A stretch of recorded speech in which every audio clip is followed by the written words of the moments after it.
వరకు మనం చెల్లించగలిగేటటువంటి కృపను ఆశీర్వాదాన్ని ఆయన మనకు అనుగ్రహించులాగున మనం ప్రార్థించాలి. దేవునికి స్తోత్రం. హల్లెలూయా, హల్లెలూయా. ముందుగా కొన్ని మాటలు పంచుకున్న తరువాత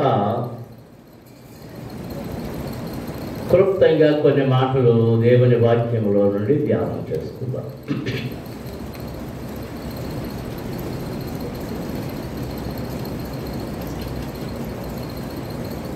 నా మనసుకి ఈరోజు చాలా బాధగా ఉంది. కారణం ఏంటంటే అనేక మంది విశ్వాసులు పాల్గొలేకపోయారు. చాలా విచారంగా. పోయిన సంవత్సరం చెప్పాను, ప్రతి సంవత్సరం చెప్తున్నాను. ప్రతి సంవత్సరం అంటే పబ్లిక్గా బయట ఉండి జరిపేసుకుంటూ వెళ్ళిపోతున్నాం. పోయిన సంవత్సరం మందిరంలో జరుపుకున్నట్టు పోయిన సంవత్సరం కూడా బయట జరిపానా? మందిరంలోనే జరిపాను.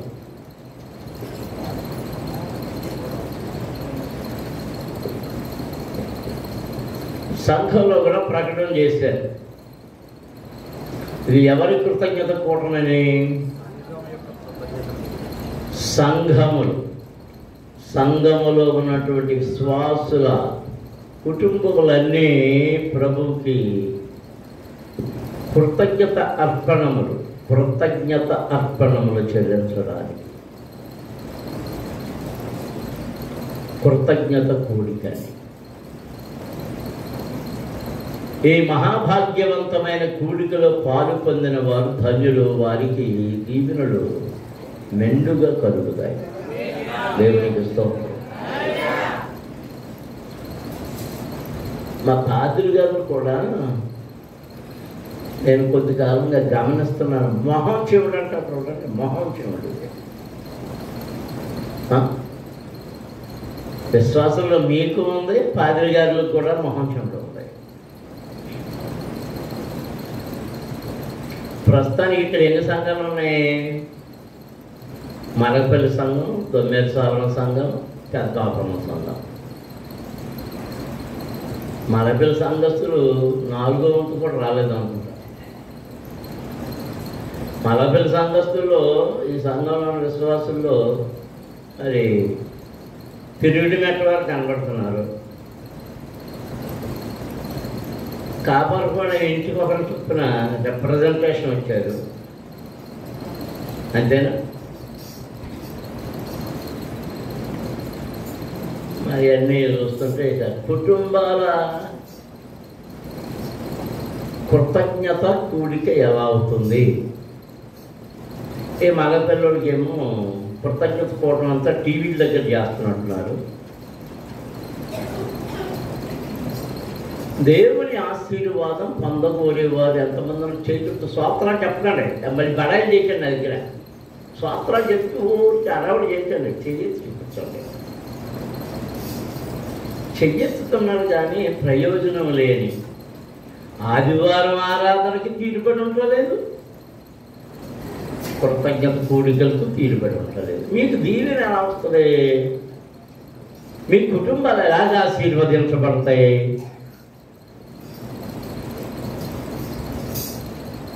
ఈ ఎంత పేపర్లు వేసి ఫ్లెక్స్లు కట్టి కుటుంబ ఆశీర్వాద కూడిక అన్నక్కడికైతే పరిగెడతారా? ఆడ కుటుంబ ఆశీర్వాద కూడికైతే మీకేం పని? మీ కుటుంబ ఆశీర్వాదం ఎప్పుడు? అంటే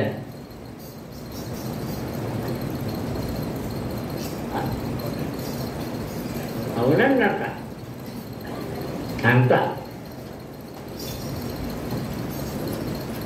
మళ్ళీ వస్తాం. అప్పుడే తిట్లు అయిపోలేదు మీకు. ఇప్పుడే అది తిప్పుకున్నాను.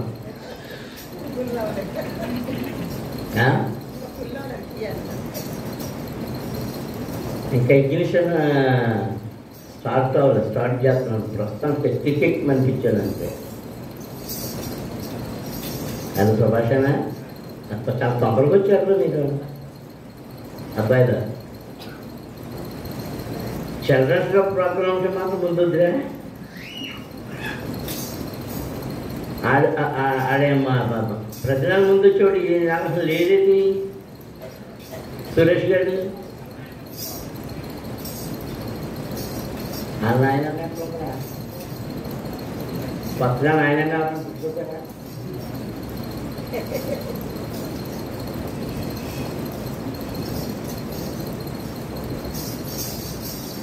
మీకు చాలా వాక్యాల్లో మీకు జ్ఞాపకం చేశాను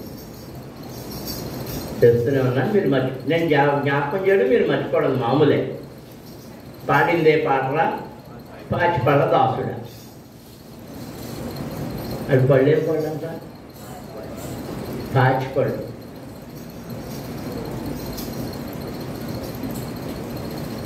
సంవత్సరమునకు ఎన్ని మార్లు పురుషుడు కూడాలి తెలుసా? యాభై రాదు కదా, నువ్వు పురుషుడివి కదా, 80 మర్చిపోయావా మీటింగుల్లోనా? ఎందుకు మర్చిపోతున్నావు? ఇది పొద్దున్న నిర్మలమ్మని మర్చిపోతావు ఏంటి? మా వెంకటరావులేనా? మా వెంకటరావులే కదా హనుమాన్ వస్తాడు అప్పుడప్పుడు సరోజుని మర్చిపోతాడు. అలాగే అనుకుంటేవాడు అనేవాడు కదా. గ్యాపలేదు అంటుంటాడు మా అన్నయ్య.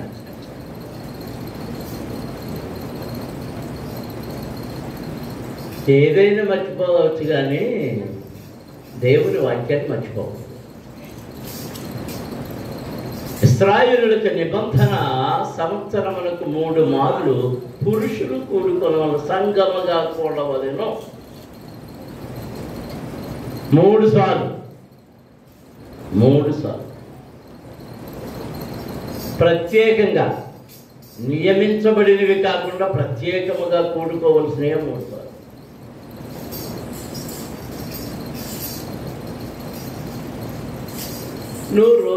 మీరందరూ సారాంశం రోజంతా మీ పనులు ఏం చేస్తున్నారు, రోజుకి ఎన్ని గంటలు చెప్పండి సమాధానం.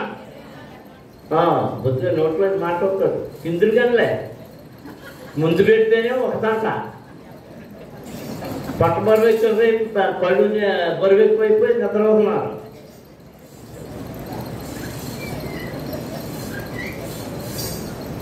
ఇప్పుడేమో ఒక 6 రోజుల కోసం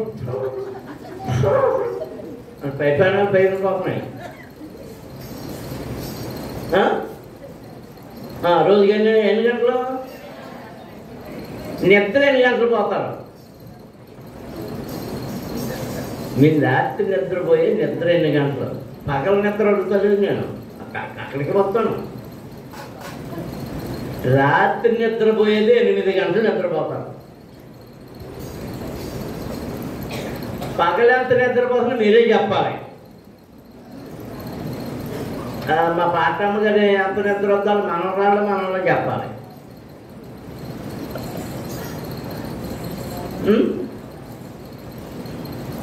సరే, 8 గంటలు నిద్రకు పోతే పని ఎన్ని గంటలు చేస్తారు? ఎన్ని గంటల పని? లేబర్ యాక్ట్ ప్రకారం 8 గంటల పని. అంటే ఎన్ని గంటలు వెళ్ళిపోయినాయి? 8, 8, 16 గంటలు వెళ్ళిపోయినాయి. ఇంకెన్ని గంటలు మిగిలినాయి?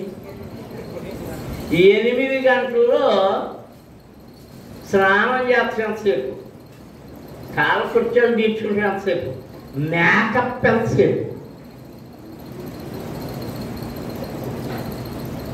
కూడి తినటం ఎంతసేపు,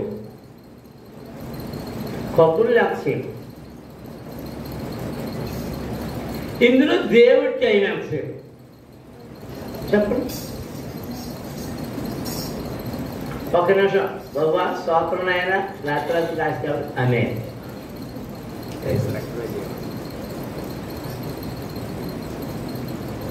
అంటే ఎవరిలో దొరికాడు?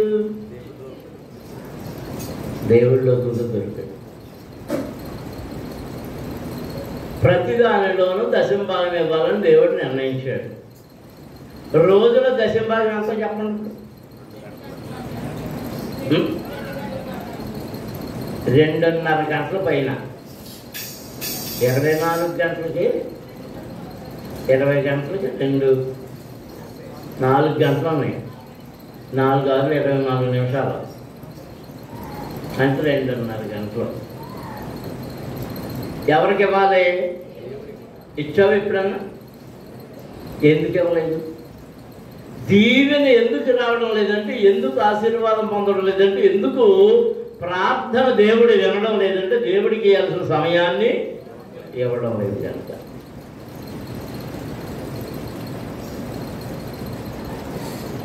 ముందు మనం దేవుని మాట వినడం, ఆయన చెప్పిన దాన్ని పాటించడం అత్యంత అవసరమైంది. దేవునికి స్తోత్రం.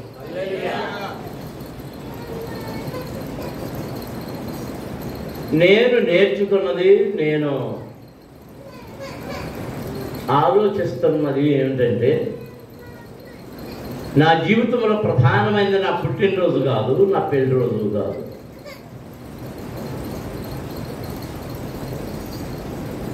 దేవుని సేవ కొరకు నిర్ణయించబడి, ఎంపిక చేయబడి,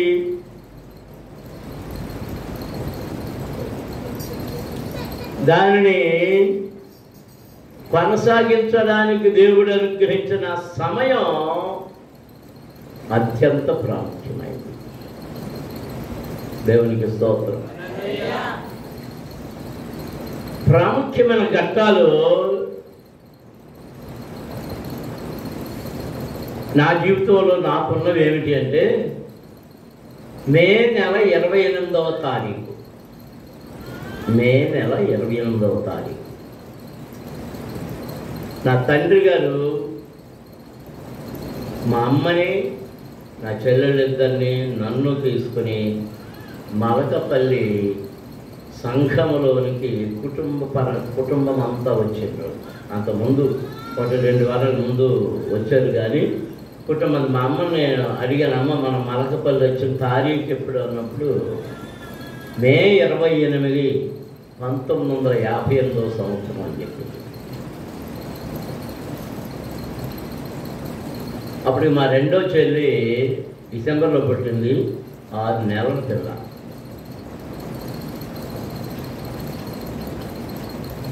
అంచేత మలకపల్లికి అబ్రహామును దేవుడు కనానుకు పంపినట్టుగా మమ్మల్ని పంపినటువంటి రోజు కనుక అది నా జీవితంలో నాకు అత్యంత విలువైన ప్రాముఖ్యమైన రోజు.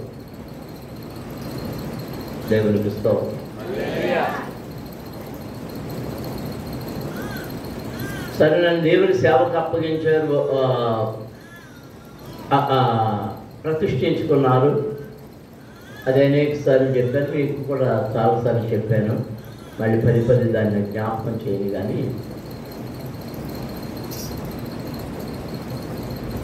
నేను డిగ్రీ చదువుతున్నాను రాజమండ్రిలో. 73 నుండి 76 వరకు చదివాను. ఆ సమయంలో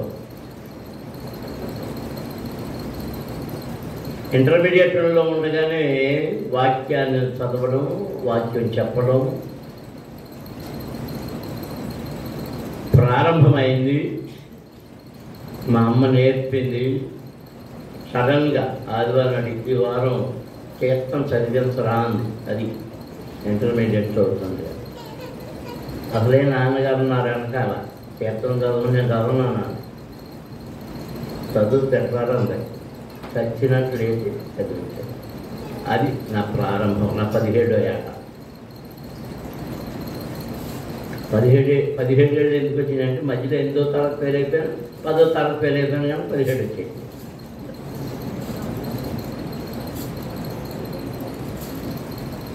ఆ 17 ఏట ప్రారంభమైనటువంటి మొదటి అడుగు. తారీఖైతే గుర్తులేదు నాకు.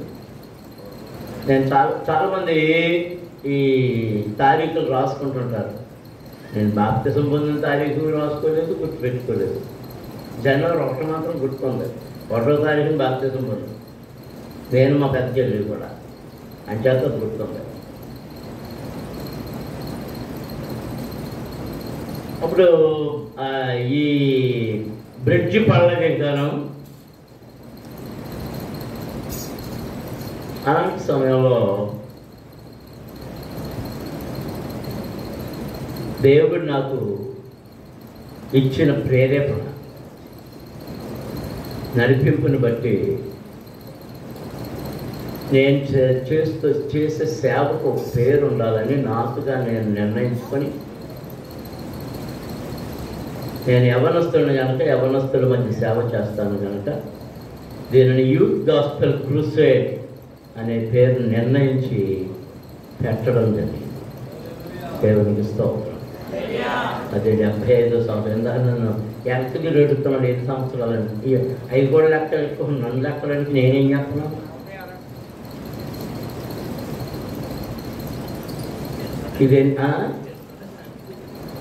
ఇది ఎన్నో వార్షికోత్సవం తెలుసా? 47 నిండిని. ఆ 2 కంటే 49, 75లో అయితే. కానీ నేను రిజిస్ట్రేషన్ చేయించింది 77లో కనుక ఆ తారీఖు గుర్తులేదు కనుక రిజిస్ట్రేషన్ అయిన తారీఖు కూడా ఎప్పుడో ఒకసారి ఈ పేపర్ కాగితాలు చూస్తున్నప్పుడు ఈ తారీఖు కనబడింది. తారీఖు అయితే దీన్ని ఫౌండేషన్ డేగా నిర్ణయించుకుందాం అనుకుని దాన్ని కొనసాగించడం ప్రారంభించి అదే రోజు చిల్డ్రన్స్ డే కార్యక్రమం కనుక 93 నుండి చిల్డ్రన్స్ డే కార్యక్రమాన్ని జరిగించడం ప్రారంభించారు. యూత్ గాస్పెల్ క్రూసేడ్ ప్రారంభించి 75లో ప్రారంభించిన 77లో దాన్ని రిజిస్ట్రేషన్ చేసాం కనుక దాని లెక్కలు చేసుకుంటే ఇది 47 సంవత్సరాల నుండి 48వ సంవత్సరంలోనికి అడుగుపెట్టింది. దేవునికి స్తోత్రం. హల్లెలూయా.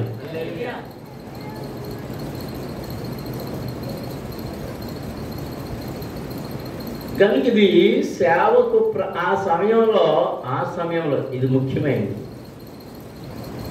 నేను బాగా కుర్రాను కదా, మరి డిగ్రీ చదువుతున్నానంటే వయసు ఎంత?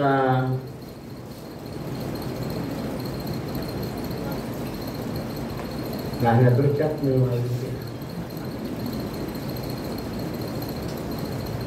నా 21వ ఏట దాన్ని ప్రారంభించడం జరిగింది.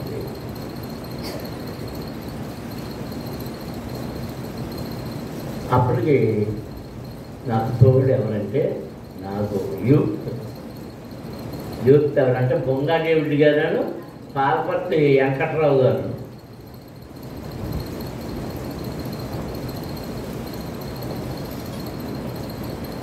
బొంగాదేవుడి గారు మాకు కలిపేసుకున్నాం. మరి మాకు అప్పుడు నెక్కల్లో వేసేవాడు ఆయన. కాకి నెక్కడం, కాకి చొక్క. ఆ కాకి చొక్క పైన మళ్ళీ తీయుండి అలాగా అయ్యుండే. మంచి గాయకుడు.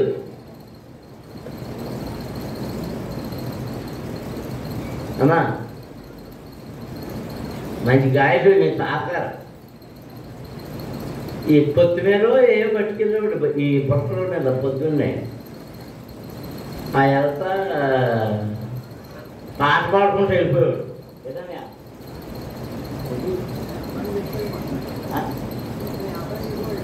ఏ వ్యాపారం? ఒక ఊరోడు వ్యాపారం చేసి ఉంటుంది. ఏమంటే ఏంటో అనుకున్నాను.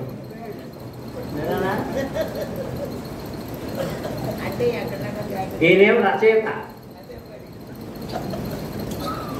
పెద్ద సినిమా ఉందా, దాని అంతప్పుడు మిల్లు ఉందా, ఆ మిల్లును రైస్ మిల్లును అవి ఉన్నాయి కదా, అక్కడ గేదెలు కాస్త పాట రాసి పాట కాస్తుండేవాడు. ఇలా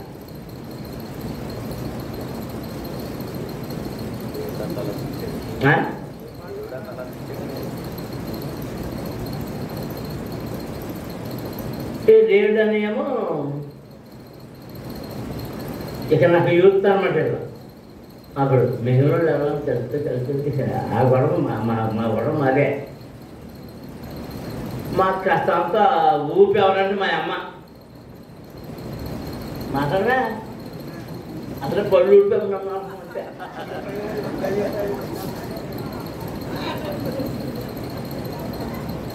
ఆ పళ్ళు ఇచ్చుకోండి పెట్టించుకోడు. ఇప్పుడు సెట్ అవ్వాలి. ఒకవేళ పెట్టించుకుందామన్నా ఇప్పుడు సెట్ అవ్వండి. అలా ప్రారంభమైంది. ఆ సేవా భాగంలో పత్రికలు తెప్పించేవాళ్ళం.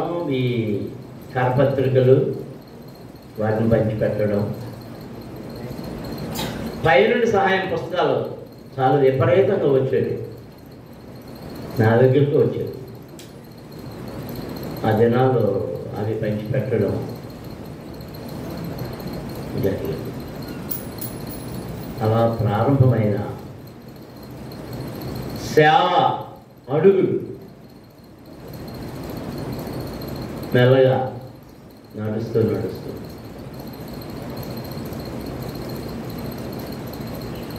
ఏ ట్రైనింగ్కి పంపించబడలేదు. నేను వెళ్తానని నేను కోరిన నాన్నగారు వద్దన్నారు. ఆయన చూసి నేర్చుకున్నదే, ఆయన బోధనలో విన్నవే, వాటి నుంచి నేర్చుకున్నవే. క్రమశిక్షణ కూడా నాన్నగారి దగ్గర నుంచి, పిఎం సామేలయ్య గారి దగ్గర నుంచి, డేవిడ్ అయ్య గారి దగ్గర నుంచి, పరంజోదయ్య గారి దగ్గర నుంచి, ఇలా పెంతుకొస్తు భక్తుల దగ్గర నుంచి నేర్చుకున్నాం.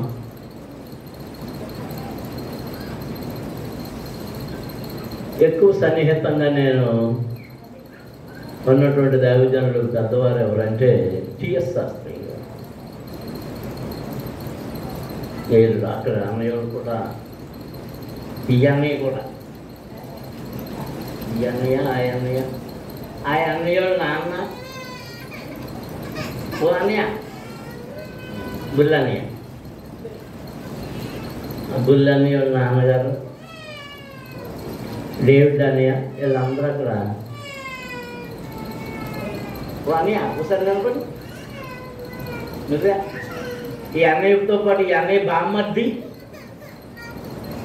ఎవరు? రంజిత్తాడు కానీ పేరు చెప్పలేకపోతున్నా. మీ బామ్మర్ది పేరు కూడా కదా, బెంజమిన్. ఎక్కడ ఏం కాలేజీ? WMA Bible college.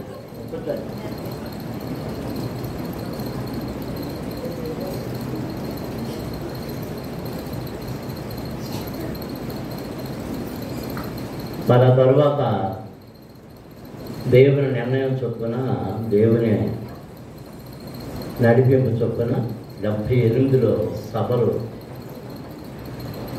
నేను కన్వీనర్గా పెట్టి ప్రారంభించడం జరిగింది. అంతకుముందు నాన్నగారు జరిపించారు. నాటి నుండి దేవుని నిర్ణయం అనుకుంటున్నాను నేను అది. అప్పుడు జూన్ నెలలో జరిపించాం 78వ సంవత్సరంలో. 6, 7, 8 తారీఖులు ఎవరు గుర్తులేదు సరిగా.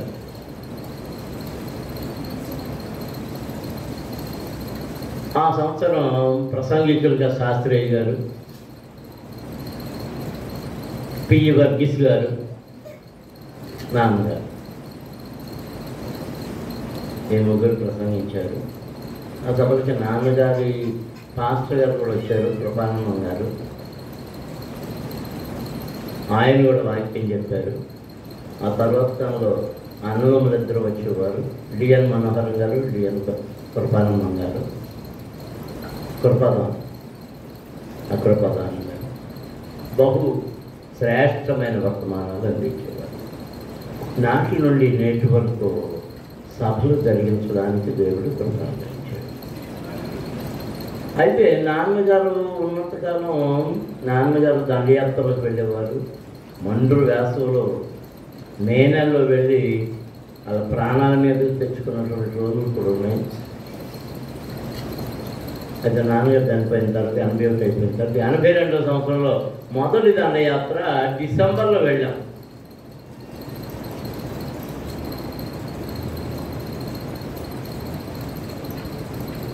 ఆ డిసెంబర్లో వెళ్ళడం, కొండ మొదలుకి వెళ్ళి అక్కడి నుంచి ఇవన్నీ తిరిగి ప్రతి సంవత్సరం దండయాత్రలు చేయడం, ఆ దండయాత్రలో వాక్యాన్ని అందించడం. అలాంటి దండయాత్రలోనే ఉప్పేరు ప్రాంతంలో దేవుని కృపను బట్టి సంఘాలు స్థాపించడానికి దేవుడు కృప ఇచ్చాడు. దేవునికి స్తోత్రం. ఆనాడు ఆ దండయాత్ర ప్రారంభంలో నువ్వు వచ్చేవానియా పనవరం డేవిడ్ అన్నయ్య, మరి అప్పుడు రూపమ్మ, మరియమ్మ, కోరిమాట మరియమ్మ గారు, వీళ్ళందరూ బహుపాప విశ్వాసులు. మరి ముఖ్యంగా కాపురం యోసేపు, గొండెల మరియమ్మ, వీరు అలాగే నెట్ నుండి కూడా మొదటి దండయాత్ర మరి నెట్ వాళ్ళు వచ్చారో లేదో నాకు జ్ఞాపకం లేదు.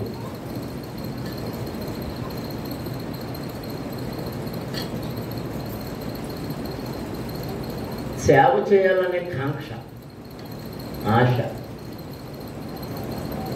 ఉత్సాహం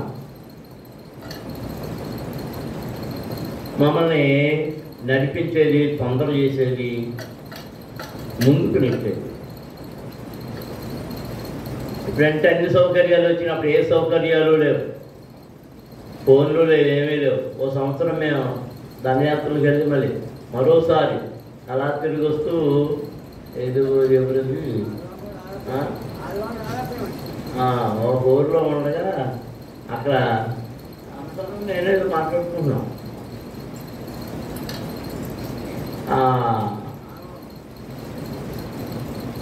ఏదో కదిలినట్టు అనిపించింది. ఏంటి చదువుకున్నట్టు అనుకున్నాం. ఏంటో కదిలినట్టు వచ్చినప్పుడు ఏదో అన్నాడు, నా హేమంతలు ఏదో అన్నాడు. తర్వాత ఇంటికి వచ్చిన తర్వాత భూకంపం వచ్చింది అన్నాడు. ఇంకా నయ్యం ఆ పండ్ల మా మీద పడలేదు అనుకున్నాం.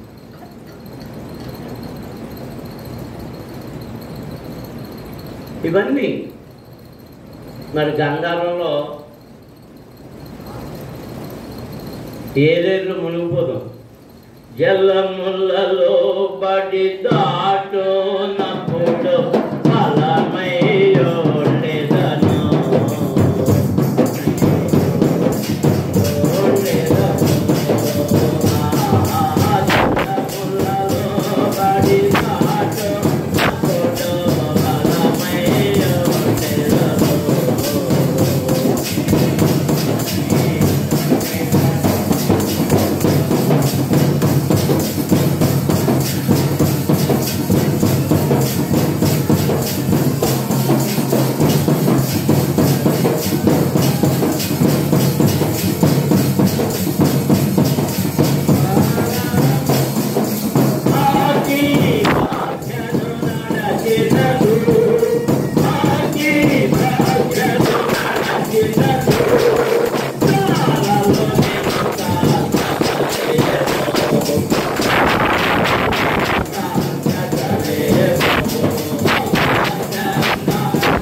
ఈ కృతజ్ఞత కూడికలో నా కుటుంబం, నా పిల్లలందరూ కూడుకోవాలని నేను కోరుకుంటూ ఉంటాను.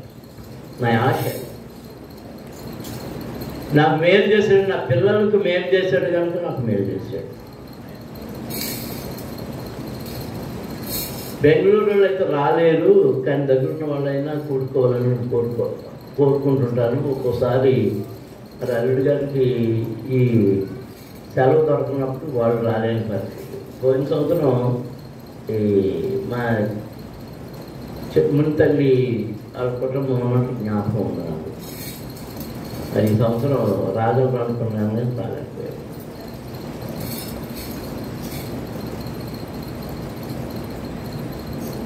పోయిన సంవత్సరం జ్ఞాపకం చేసుకున్నప్పుడు ఒక సంతోషకరమైన వార్త ఏం చెప్పాను, నాకు మనవని ఇచ్చారు, వారసుని ఇచ్చారు. ఈరోజు వాడి గురించి ఏం చెప్పాలంటే అది చాలా హుషారుగా పెరుగుతా. ఇవాళ అందరికంటే ముందు బట్టలు వేసుకుని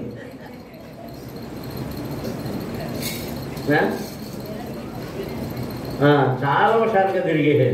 అది ఏమర్థమైందో నాకు అర్థం కాదు. ఇప్పుడు లేదా డ్రెస్ తీసేసారు. మరి ఈ సంవత్సరంలో నా పెద్ద కూతురు పెద్ద కొడుకుని దూరం కేరళలో IIITలో జాయిన్ చేశారు.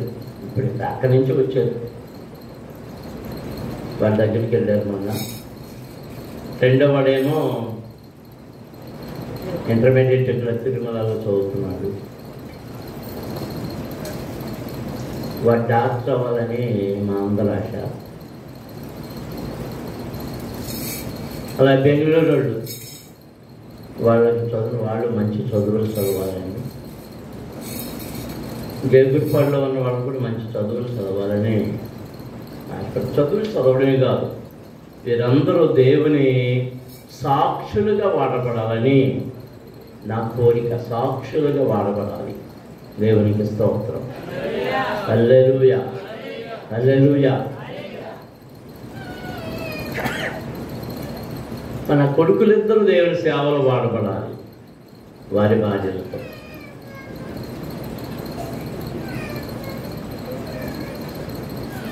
మరి మా రెండో కోళ్ళు మరి మా నాన్నగారికి మరి కూడబెట్టి రాలేదు. మరి ఇంకో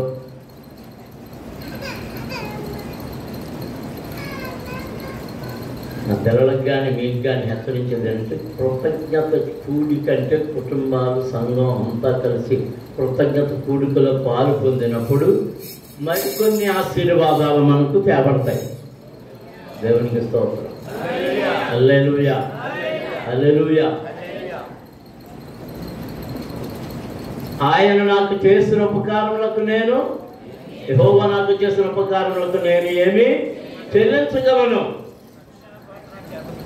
ఆయన రక్షణ పాత్రను చేతపుచ్చుకొని యెహోవా నామమున ప్రార్థన చేసేదను. దేవునికి స్తోత్రం. అందరూ స్తోత్రాలు చెల్లించుదాం. హల్లెలూయా, హల్లెలూయా. కనుక ప్రియమైనటువంటి దేవుని పిల్లలారా, నేను తొందరగా ముగించాలి. మీ అందరికి ఆకలి వేస్తున్నట్లే. మరి పాపం చాలామంది వాళ్ళు ఎలా ఉన్నా మా అన్నయ్యోళ్ళు వెనకాల కొంచెం ఇబ్బంది పడుతున్నారు. ఎప్పుడు లేని శిక్ష ఇది, ఎప్పుడు లేని శిక్ష. ముందు భోజనం పెట్టేసే అలవాటు. ఈ సమయంలో నేను ఒక మాట జ్ఞాపకం చేయాలనుకున్నాను. మరి ఇప్పటి వరకు దైవ సేవకులుగా మంచి మంచి వర్తమానాలతో శ్రేష్టమైనటువంటి హెచ్చరికలు, ఉపదేశాలు మనకు అందించారు. ఆదికాండము 7వ అధ్యాయము 16వ వచనాన్ని చదువుతాం. ప్రవేశించినవన్నీ దేవుడు అతనికి ఆజ్ఞాపించిన ప్రకారము సమస్త శరీరంలో మగదియు ఆడదియు ప్రవేశించను. అప్పుడు యెహోవా వాడలో అతనిని మూసివేసెను. అప్పుడు యెహోవా వాడలో అతని మూసివేసెను. దేవునికి స్తోత్రం. హల్లెలూయా, హల్లెలూయా. తలల వంచండి, కళ్ళు మూసుకొని ఇచ్చిన ప్రార్థన చేసుకుంటాం. పరమ తండ్రి, పరిశుద్ధ దేవ, జీవాధిపతి నీకు స్తోత్రములు. గత 48 సంవత్సరాలుగా 47 సంవత్సరాలుగా, అంతేకాదు నేను పుట్టినప్పటి నుండి నీవు నాకు తోడుగా ఉండి నడిపించి నీ పనిలో కొనసాగింపు చేస్తూ నేటి వరకు నడిపించిన దేవా మీకు స్తోత్రములు. మీ సన్నిధిలో పాడాము, స్తుతించాము, కనపరిచాము, మహిమపరిచాము. మీ మాటలు జ్ఞాపకం చేసుకుంటుండగా ఆ మాటల ద్వారా మాకు దీవెన దయచేయండి. అపారమైన ఆశీర్వాదాలు మాకు అనుగ్రహించమని, దయ చూపించి మేలులతో నింపమని, మీ మేలు ఎన్నడూ మేము పోగొట్టుకోకుండా వాటితో మమ్మల్ని నిండారులుగా ఆశీర్వదించమని యేసు నామమున అడుగుచున్నాము తండ్రి. దేవునికి స్తోత్రం. హల్లెలూయా, హల్లెలూయా. ఇక్కడ వ్రాయబడిన మాట, చెప్పబడిన మాట, అప్పుడు యెహోవా వాడలో అతని మూసివేసెను. ఎవరు అతడు? అందరికీ తెలుసు. ఎవరా నోహు? నీతిమంతుడు, నిందారహితుడు, దేవుని ఎదుట నమ్మకమైన వాడు, దేవునితో నడిచినవాడు. అందరూ దేవునికి స్తోత్రం చెల్లించుదాం. హల్లెలూయా, హల్లెలూయా, హల్లెలూయా. 6వ అధ్యాయము 9వ వచనం చదువుదాం. నోవహు నీతిపరుడెను, తన తరములో నిందారహితుడనై ఉండెను.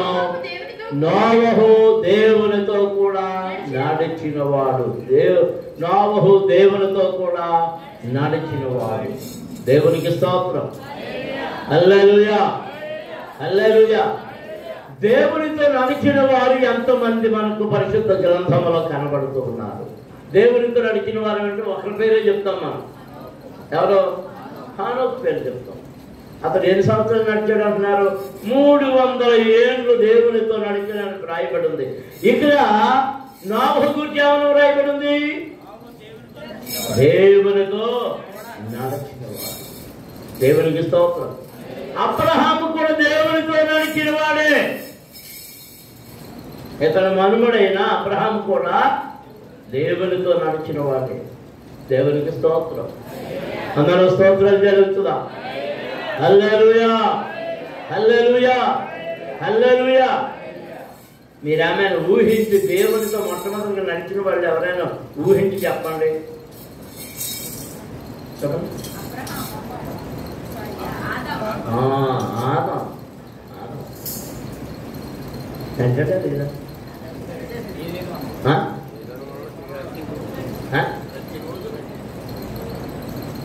ఒక్కడు నడిచాడు, ఇద్దరు నడిచారా?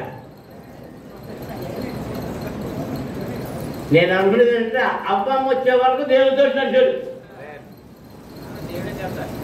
అదే మోషే గారు. అవ్వమ్మ వచ్చే వరకు దేవునితో నడిచాడు. అవ్వమ్మ వచ్చేసి ఎవరితో నడిచాడు?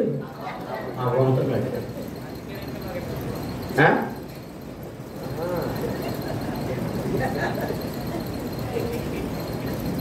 మా వాడు ఎటు డైలాగ్ చేసింది.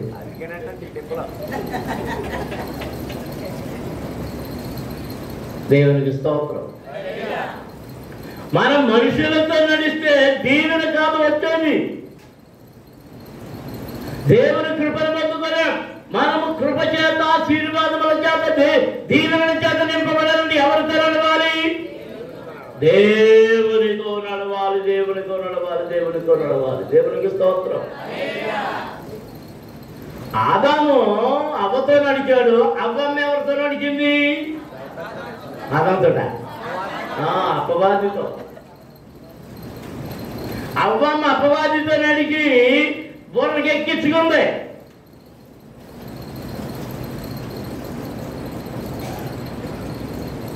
నీకు ఎక్కుతుంటే లేదా? నాకు ఎక్కుతుంటాయి.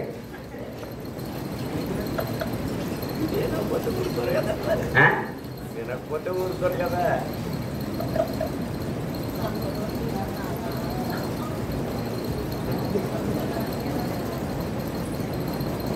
ఏమన్నా నానిగారు మీకు ఏమన్నా తెచ్చుకోమయ్యా? అనయ్యా నీకేమన్నా ఇచ్చియా? అంటారా ఎక్కువ అబద్ధం పడాలి ఎక్కువ. బాబు మోసే రత్నకుమారాన్ని ఇచ్చేదా?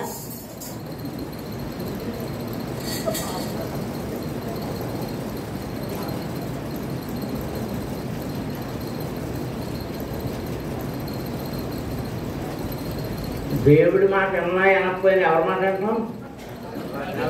అబ్బమ్మ మాట అంటాం. వినకపోతే కూడలేదు.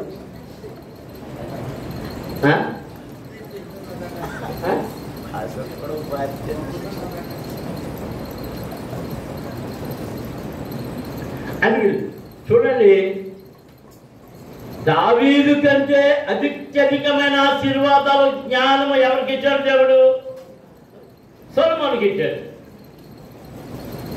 మహా ఐశ్వర్యవంతుడయ్యాడు. కానీ ఎవరు మాట్లాడినాడు?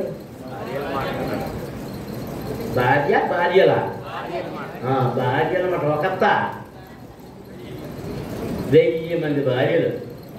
వీళ్ళందరూ 1000 మంది దేవతలను తీసుకొచ్చేసారు, పెట్టేశారు. ఆ ప్రతి దేవతకి మొక్కేశాడు. భార్యల వలన ఎవరిని విడిచిపెట్టాడు? దేవుడిని విడిచిపెట్టాడు. అమ్మా జాగ్రత్త అంటున్నారా? అందుకే అపోస్తలుడు పౌలు ఏమంటున్నాడు అంటే, విశ్వాసి అయిన భార్య అవిశ్వాసి అయిన తన భర్తను ప్రభు దగ్గరకు నడిపించాలి. దేవునికి స్తోత్రం. మీరు ఎంతమంది నడిపిస్తున్నారు?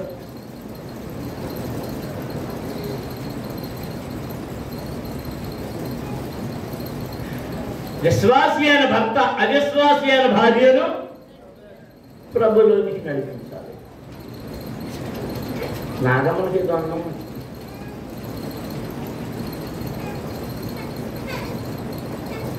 దేవునికి స్తోత్రం. హల్లెలూయా, హల్లెలూయా.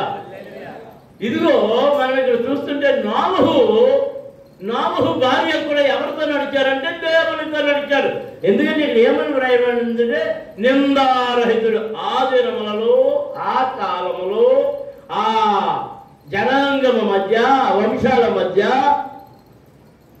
నోవహు నీతిపరుడును తన తరములో, ఈ మాట తన తరములో నిందారహితుడు. దేవునికి స్తోత్రం. హల్లెలూయా. ఎంత అద్భుతమైన సాక్ష్యం! ఆ తరమంతరిలో నోవహు వయస్సు ఎంత? 8 సంవత్సరాలు బ్రతికాడు. అమ్మా 957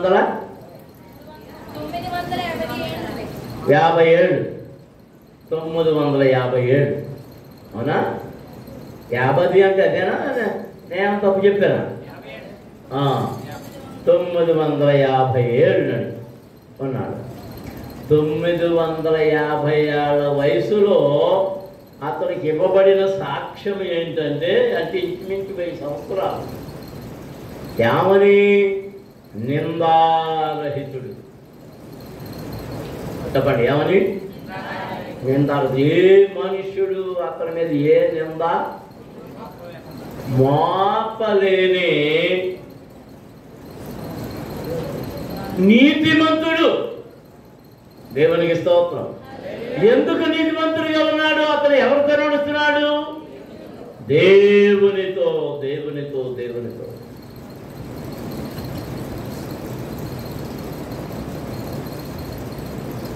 500 సంవత్సరాలు దాటేటప్పటికి దేవుడు ఆయనకు ఒక మాట చెప్పాడు. నువ్వు ఒక వాడను కట్టు. దేన్ని? ఇక్కడ మనం చదివిన వాక్యం ఏంటి? దేవుడు అతనిని, అప్పుడు యెహోవా వాడలో అతని మూసివేశాను. ఎందులో మూసివేశాడు? ఎప్పుడు? మహాప్రళయం వచ్చి ఈ భూమి అంతా నాశనమైపోతున్న సమయంలో దేవుడు ఎక్కడ పెట్టాడు? నోవహును వాడలో. ఆ వాడను ఎవరు చేశారు? దేవుడు చేశాడా? దేవుడు చేయడా. ఎవరితో చేయించాడు? నోవహుతోనే. నేను భయంకరమైన నిర్ణయం తీసుకున్నాను. మొత్తం నేను నిర్మించిన ప్రజలందరినీ నాశనం చేస్తాను. పాపం అధికమైపోయింది, భరించలేని పాపం. ఈ పాపాన్ని తుడిచిపెట్టడానికి జల ప్రళయమును పంపుతున్నాను కనుక నిందారహితుడము, నాతో నడుస్తున్న నీవు నీ కుటుంబము జీవించులాగున ఒక వాడను తయారు చేయి. వాడను తయారు చేయి. దేవునికి స్తోత్రం. అందరం స్తోత్రాలు చెల్లిస్తున్నాం. హల్లెలూయా, హల్లెలూయా. ఏ కర్రతో చేయమన్నాడు? కనబడ్డ కర్రలు పట్టుకొచ్చేమన్నా? చిత్తిసారకపు మ్రాన్. దేన్ని?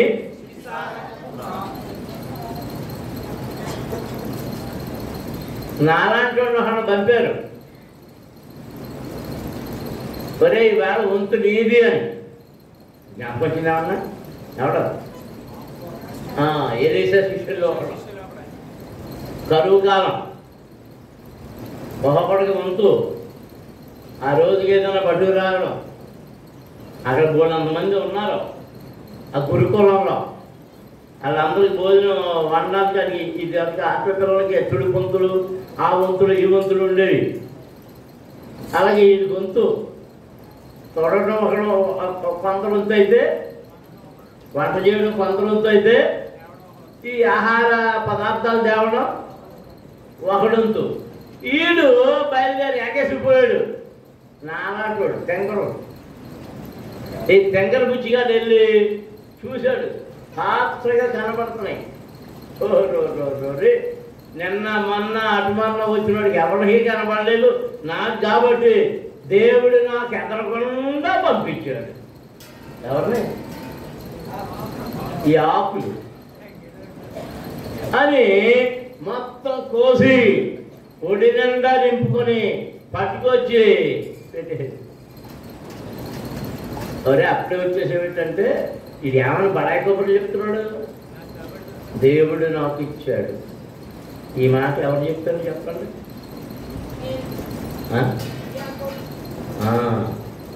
యాకోబు గారు. ఎవరి దగ్గర? ముసలోడు బాబు కళ్ళు కనపడతలేదు కదా. యాషా ఉంది అమ్మంటే అదమ్మ ఈయన కలిసి దొడ్లో ఉన్న మేకపిల్లను వదిలించేసి పాయించే లేక మాంసం వండేసి పట్టుకెళ్ళిపోతే, అరే ఎవరా నువ్వు? లేదా నేను యాషావునే, నీకు అప్పుడే ఎలా దొరికిందిరా? దేవుడే నాకు. అయ్యి బాబా, కొంతమందికి దర్శనాలు వచ్చేస్తుంటాయి. సొంత దర్శనాలు వచ్చేసి దేవుడు ఇచ్చేసాడు అనుకుంటారు. కళలు వచ్చేస్తుంటాయి, ప్రవచనాలు వచ్చేస్తుంటాయి. ఈ ప్రవచనాలు వచ్చి దేవుడు అంటే సంఘాలంట సిటీల్లో కట్టమంటున్నాడంట. సిటీల్లో సేవ లేదు, ఎవరు ఎవరు. దేవుడు మందిరాలు కట్టమంటున్నాడంట. అంటే పాత్ర కదా, దేవుడు మిమ్మల్ని మందిరాలు కట్టమన్నాడు. స్థలం ఇవ్వాలి కదా, ఇచ్చాడా? ఒక స్థలం ఇచ్చాడు. మరి కట్టడానికి రాజు ఇవ్వాలి కదా, ఇచ్చాడా? ఎవరు ఇవ్వాలి? కట్టమన్నవాడు ఇవ్వాలి కదా. సిమెంట్ ఇవ్వాలా? ఇచ్చాడా? ఇనుము ఇవ్వాలా? ఇచ్చాడా? పర్మిషన్ ఇవ్వాలా? ఇప్పించాడా? కరెంట్ ఇవ్వాలా? ఇచ్చాడా? మరి దేవుడు కట్టమన్నాడు. ఏం లేదు. ఏమో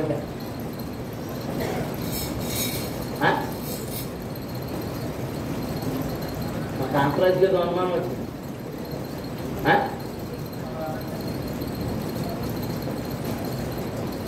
సొంత మాటలు ఎవరి మీద నెట్టేస్తున్నాం? దేవుడి మీద నెట్టేస్తున్నాం. దేవుడు నిన్ను వెళ్ళమనే స్థలం వేరు. యానాను దేవుడు ఎక్కడికి వెళ్ళమన్నాడు? నీళ్ళకి వెళ్ళమన్నాడు. ఈయన ఎక్కడి పై వెళ్ళాడు? తర్షీషుడు పోయి వాడెక్కాడు. ఏం కలిగింది? వీడికి కలిగితే గొడవ లేదు. వీడి గురించి ఎవరు నష్టపోయారు? వాళ్ళు ఉన్న వాళ్ళందరూ నష్టపోయారు. నువ్వు దేవుని మాట వినకపోతే నువ్వు కాదు, నీ కుటుంబం అంతా నష్టపోతా, నీ స్నేహితులు నష్టపోతారు, నీ చుట్టుపక్కల వాళ్ళందరూ నష్టపోతారు. దేవునికి స్తోత్రం. హల్లెలూయా, హల్లెలూయా. చిత్తిసారక పుమరాలతో కట్టమన్నాడు. ఇది ఆకులకి వెళ్ళినట్టు తెచ్చారు కదా, దేవుడు ఇచ్చాడు అన్నాడు కదా. ఆ కొండలు పెట్టేసి ఉడికించేశారు కదా, అందరూ కూర్చున్నారు, వడ్డించేశారు. నోట్లో పెట్టుకుందానే ఏముంది, భయంకరమైన చేదు, పుష్పులు పూసేస్తున్నారు. కొండలో విషం ఉంది, కొండలో విషం ఉంది, కొండలో విషం ఉంది. దేవునికి స్తోత్రం. దేవుడు చూపించలేదు, దేవుడు చూపించలే, నీ కన్ను చూపించిందంతే.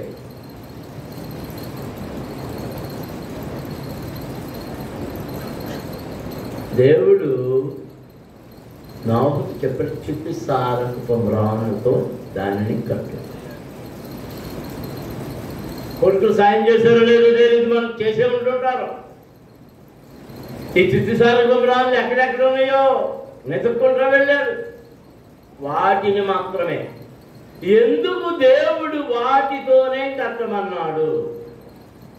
మహాప్రళయం రాబోతుంది, భయంకరమైన గాలులు వేస్తాయి, వాడు తలకిందులైపోయే పరిస్థితి వస్తుంది. అది మునగకుండా, పగిలిపోకుండా, విడిపోకుండా నీళ్ళలో చాలా దినాలు ఉంటుంది. చీకిపోకుండా, చిల్లు పడిపోకుండా అది వండడం కొరకు శ్రేష్టమైన కర్ర చితిసారకపు మ్రాను. దేవునికి స్తోత్రం. హల్లెలూయా, హల్లెలూయా. దేవుని పిల్లలారా, ఈ వాడ 3 అంతస్తులుగా కట్టబడింది. 3 అంతస్తులు. ఆ మధ్యన ఒకసారి ఈ టీవీ ఫిల్మ్ మీద యూట్యూబ్లో నోవహు వాడ జలప్రళయం అనేది చూపించినప్పుడు వాళ్ళు ముందు చూస్తే కొన్ని ఆలోచనలు అప్పుడు వచ్చినాయి. భయంకరమైన పెద్ద పెద్ద ఇవన్నీ ముందెళ్ళిపోయింది. ఏనుగులు, జిరాఫీలు ఇలాంటివి. దేవుడు వాటిలోకి వెళ్ళమన్నప్పుడు, వాటిలో ప్రవేశించి పెట్టమన్నప్పుడు 7వ అధ్యాయం చూడండి, మొదటి వచ్చిన చదువుదాం. ఈ తరము వారిలో నీవే నా ఎదుట నీతిమంతుడు వైద్యుడు సూచితులు కనుక నీవును నీ ఇంటి వారును వాడలే ప్రవేశించుడి. పవిత్ర జంతువులను ప్రతి జాతి పోతులు 7, పెంచులు 7, పవిత్రముల కాని జంతువులు ప్రతి జాతి పోతును పెంచులు 2, ఆకాశ పక్షుల ప్రతి జాతి మగవి 7, ఆడవి 7. నీవు భూమి అంతటి మీద సంతతిని జీవముతో కాపాడినట్లు నీ యొద్ద ఉంచుకొనుము. దేవునికి స్తోత్రం. హల్లెలూయా, హల్లెలూయా. వాడలోనికి అన్నింటినీ పంపలే. పవిత్రమైన జంతువులు 7 జతలు, అపవిత్రమైన 1 జత.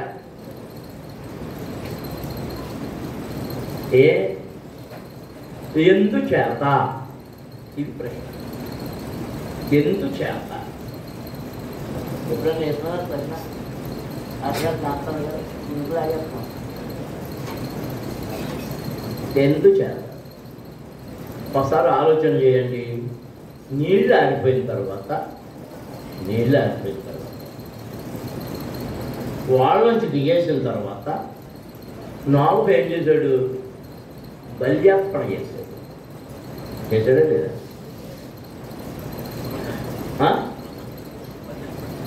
బల్యార్పణ చేశాడు. బల్యార్పణ వేటిని చేయాలి? పవిత్రమైన వాటిని చేయాలి. అంటే పవిత్రమైనవి 7 జతలు వెళ్ళినా కానీ అర్పణలు ఎన్ని వెళ్ళిపోతున్నాయి? వాళ్ళు ఎన్ని కుటుంబాలు ప్రవేశించింది చెప్పండి? వాడలో ఎన్ని కుటుంబాలు ప్రవేశించినాయి?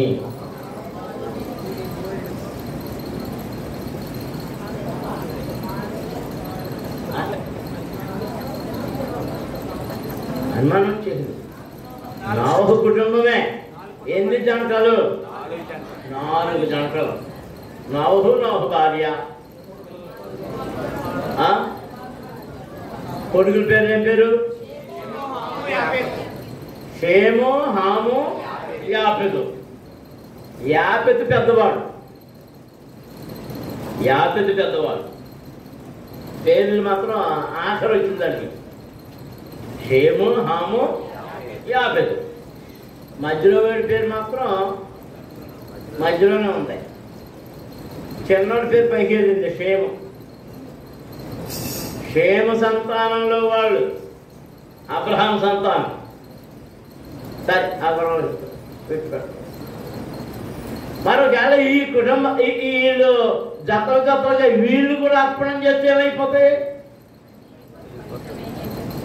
కనుక దేవుడు ఏం చేశాడంటే పవిత్రమైన వాటిని ఎన్ని జతలు పంపాడు? 7 జతలు. అపవిత్రాలు దాన్ని అపవిత్రానికి ఏ ప్రాణభయం లేదు. ప్రాణభయం దేనికి? గుర్తుపెట్టుకోండి. ప్రాణభయం ఎవరికంటే పవిత్రమైన వాటికే, పరిశుద్ధమైన వాటికే. ఎవరికి నిందలు, ఎవరికి శోధనలు, ఎవరికి ఇబ్బందులు, ఎవరికి ఎరుకులు, ఎవరికి ఎక్కట్లు, ఎవరికి శోధనలు ఎక్కువ సంభవిస్తాయంటే పరిశుద్ధులైన వారికే, పవిత్రులైన వారికే. దేవుని సేవలో సమర్పించుకొని నడుస్తున్న వారికే. దేవునికి స్తోత్రం. హల్లెలూయా, హల్లెలూయా. భయంకరమైన వర్షం. ఎన్ని దినాలు? 40 దివారాత్రులు భయంకరమైన వర్షం. ఆకాశపు వాకిళ్ళు విప్పబడ్డాయి. భూమి యొక్క జలధారలన్నీ, తూములన్నీ విప్పబడ్డాయి. పర్వతాల మీద ఎన్ని అడుగులు ఎత్తిపోయిందట? 15 మూరలు ఎత్తే 50 మూరలు ఎత్తాం. 50 మూరల లెక్కలు ఎద్దులే. ఎవరు చెప్పారు? నాకు వినపడతలేదు. 15 మూరలు ఎత్తు. 15 మూరలు అంటే ఇంచుమించు 23-24 అడుగులు ఎత్తు. 10 అడుగులు అనుకోండి. ఎవరి చక్రం కూడా మునిగిపోయింది. దాని మీద అంత ఎత్తుంది నీరు. అన్ని అన్ని అన్ని అన్ని నేల మీద. మళ్ళీ నేల కనబడేటప్పటికి ఎన్ని రోజులు పట్టింది? 300 రోజులు పట్టింది. అంటే ఇంచుమించు సంవత్సరం. దేవునికి స్తోత్రం. హల్లెలూయా. ఎంతకాలం ఈ శ్రమల కాలములో, ఈ కష్ట సమయములో, ఈ వర్షకాలములో, భయంకరమైన ఇబ్బందిలో ఈ పవిత్ర జంతువులు, అపవిత్ర జంతువులు ఇవన్నీ ఈ నోవహు కుటుంబము కూడా ఎక్కడ ఉన్నారు?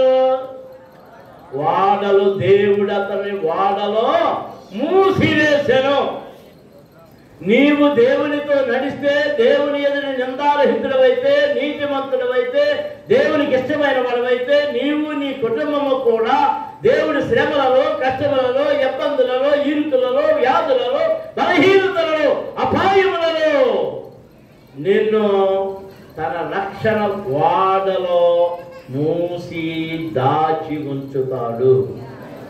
దేవునికి స్తోత్రం. హల్లెలూయా.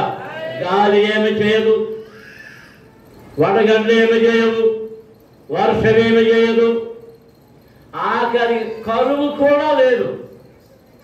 ఎందుకో తెలుసా? వాటన్నిటికీ ఆహారమును ఎందులోకి చేర్చాడు? వాళ్ళకి చేర్చాడు. ఎవరు? నీతిమంతుడైన నోవహు. దేవుడు చెప్పాడు వాటి ఆహారం కూడా పట్టుకొచ్చాడు. అది ఎంత తింటుందో తెలవదో, ఏనికి ఎంత తింటుందో తెలవదో. వాటన్నిటికి కూడా ఈ సంవత్సరం పాటు సరిపోయేటటువంటి ఆహారం అంతా అక్కడ సమకూర్చబడింది. దేవుని పిల్లలారా, నేను ముగించేస్తాను, మీకు ఆకలి వేస్తున్నాయి.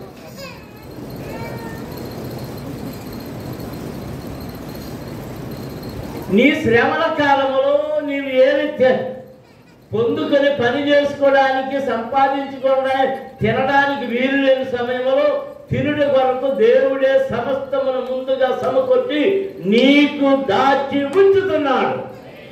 దేవునికి స్తోత్రం. హల్లెలూయా, హల్లెలూయా.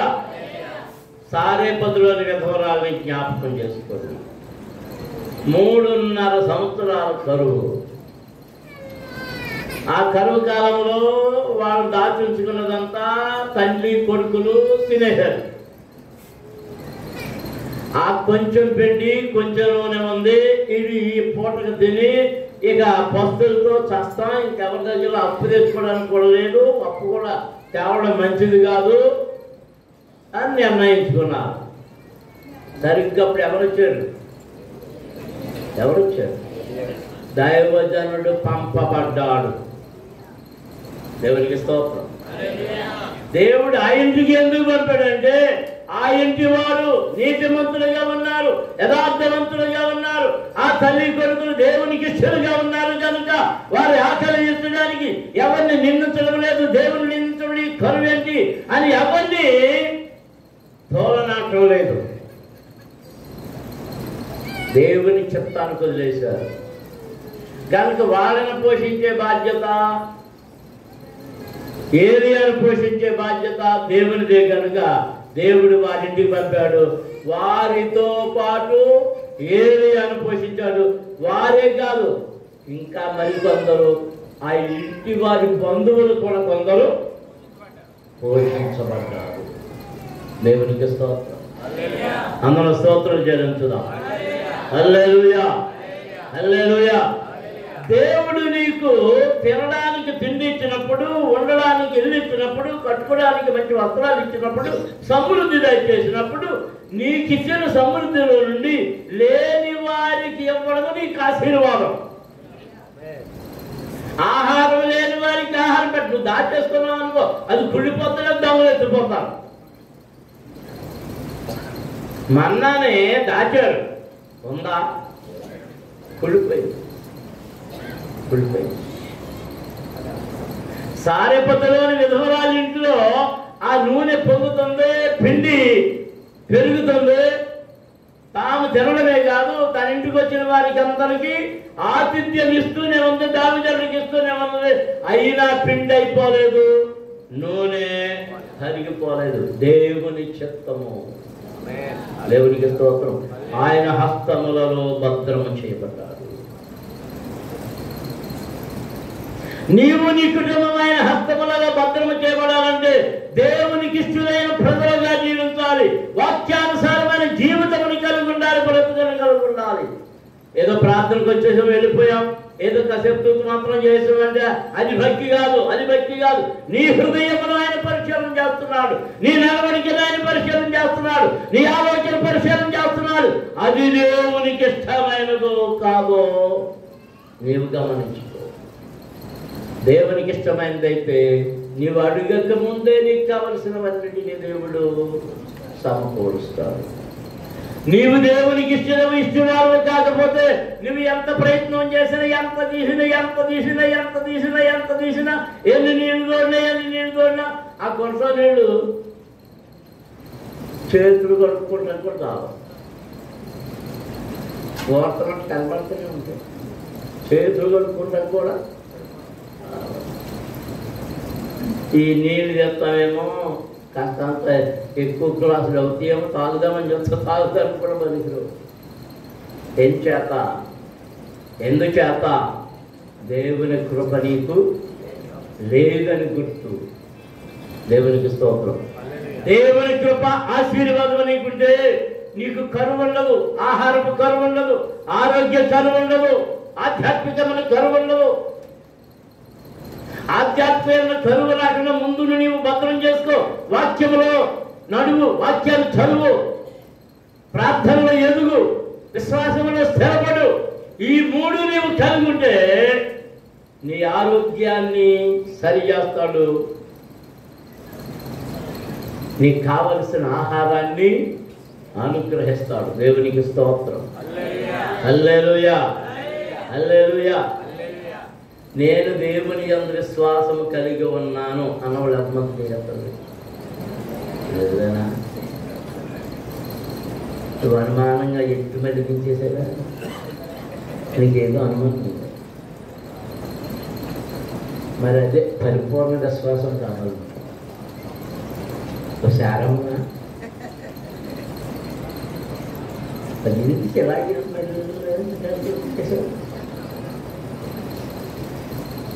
నమ్ముట నీ వలననైతే నమ్మువానికి సమస్తము సాధ్యమే. అబ్బాయి అబ్బాయి నీ వెనకాల ఉన్నాయని నీ సాక్ష్యం. అదే సాక్ష్యం.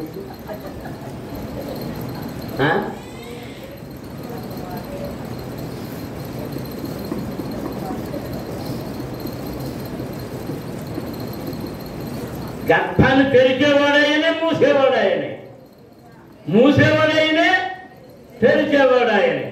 నమ్ముతున్నారా? మా అమ్మాయి చెప్పారు నమ్ముతారా?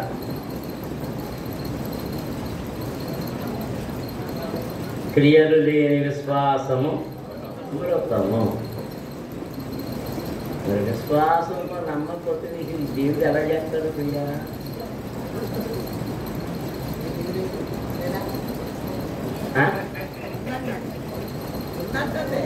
ఉందా? నీ చెవికి కనబడి నాకేది మొహంలో కనబడతలేదు, చెవికి కనబడతలేదు. చెప్తున్నాను కదా, ఎత్తపోయి దించేసిందని. నువ్వు నమ్మకంతో ఎత్తగలిగినప్పుడే దేవుని అన్న కార్యం చేయగలడం. దేవునికి స్తోత్రం. మీరు ఏదైనా ప్రార్థించినప్పుడు అడిగినప్పుడు అది పొంది తినని నమ్మాలి. పొంది తినని నమ్మినప్పుడే అది నీకు అనుగ్రహించబడుతుంది. దేవునికి స్తోత్రం. మరి అబ్బాయి నీకు ఏం పేరు ఇచ్చాను? అంటేది అంటేది మాట్లాడవా? Good news.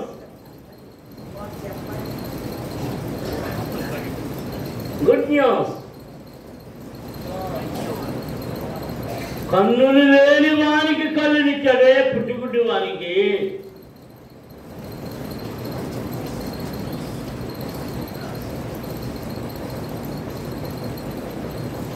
70 ఏళ్ల నుండి ఎదురు చూస్తున్నటువంటి శారమ్మ గర్భాన్ని తెరిచాడే.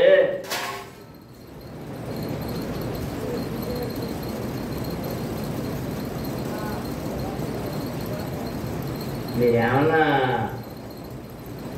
ఏళ్ళు గడిచిపోయినా? ఏళ్ళు గడవలే. మీకు లేనిదంటే తెలుసా? మళ్ళీ మాట్లాడతారు. నాకు కోపం చెప్పు. విశ్వాసం. ముందేం కావాలి?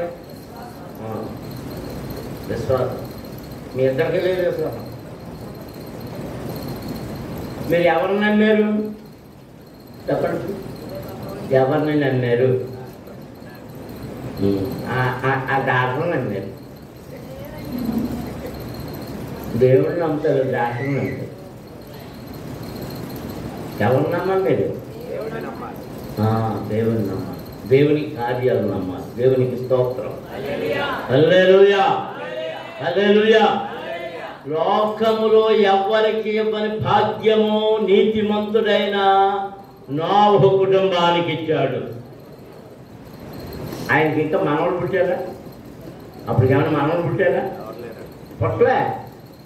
జలప్రళయం అయిన తరువాతే పుట్టారు.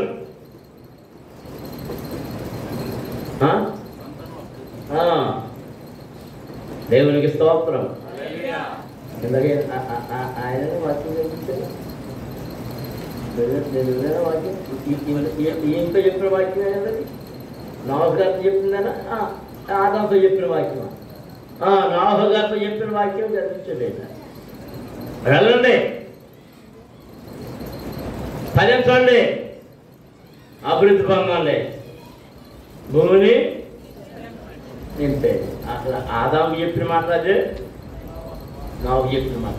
ఆదాము చెప్పినప్పుడు నింపేసిన వాళ్ళు అందరూ ఏం చేశాడు? తీసిపారాడు.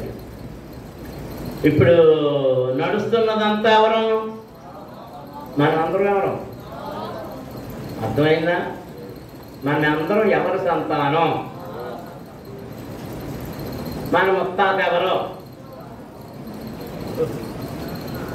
మన నాలుగు గారికి ముగ్గురు కొడుకులు, మరి వెళ్ళిపోయి కానీ మళ్ళీ యాపతి సంతానమా, హాము సంతానమా, షేము సంతానమా? దేవునికి స్తోత్రం. నేను నమ్మేది ఏంటంటే నేను షేము సంతానం. ఎందుకు నమ్ముతున్నానంటే నా తాత అబ్రహాము, మా ముత్తాత, మా ముత్తాత. దేవునికి స్తోత్రం. హల్లెలూయా, హల్లెలూయా. దేవుడు నీతిమంతుడైన నోవహును ఓడలో మూసినట్లుగా దేవుడు నిన్ను తన రక్షణలో మూసి ఉంచాడు. నీకు భయమేమీ లేదు. ఆయన తోడుగా ఉన్నాడు. మాత్రం ప్రార్థన చేసుకుందాం. ఈ సేవాకాలములన్నిటిలోనూ, రాబోయే కాలములన్నిటిలోనూ శ్రమలు వచ్చినా, శాతములు వచ్చినా, కీడులు వచ్చినా, వేదనలు వచ్చినా, భయాలు కలిగిన ఏమి కలిగిన అవి మనల్ని ఏమి చేయవు. అలలు కొడతాయి కానీ ఎవరిని కొడతాయి అంటే ఆ వాడనే కొడతాయి. ఆ వాడ యేసయ్య. ఆ యేసయ్యనే వాడలో దాచబడి ఉన్నాం. మన జీవమైనలో దాచబడింది. హల్లెలూయా, హల్లెలూయా, హల్లెలూయా, హల్లెలూయా, హల్లెలూయా, హల్లెలూయా. అందరూ స్తుతించండి, అందరూ స్తుతించండి, అందరూ స్తుతించండి. హల్లెలూయా, హల్లెలూయా, హల్లెలూయా, హల్లెలూయా, హల్లెలూయా, హల్లెలూయా. యేసయ్యా మీకు స్తోత్రం.